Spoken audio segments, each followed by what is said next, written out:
you have no control over whether or not the seller has an agent, but you can control whether or not you have an agent. This is something that a lot of folks that I talk with get really frustrated by. They feel out of control when buying a home because they are totally at the mercy of their agent and the way their agent represents them. And when you think back to like kindergarten, the game of telephone that you'd play in your class where one person starts with a message and then they whisper it into the ear of the next kid and then the next kid and the next kid. By the time it's gone through 15 kids, the original message just totally garbled, like unrecognizable.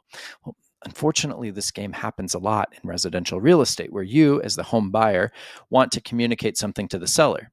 But the way to do that is that you need to tell your buyer agent, this is what I want.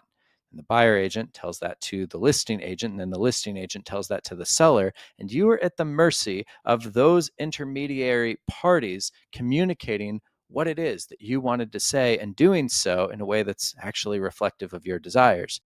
Unfortunately, there's a lot of times that just like that kindergarten class game of telephone, the message gets garbled and your desires are not communicated the way that you want them to be or in as timely of a manner. Now, you have no control over whether or not the seller has an agent, but you can control whether or not you have an agent. And if you remove the buyer agent piece, well, then you know exactly what's being communicated to the seller or to their agent because you are the one who's doing those communications. You are the one who is scheduling things. You're the one who's making it happen. And making it happen, being in the driver's seat, that's all part of control.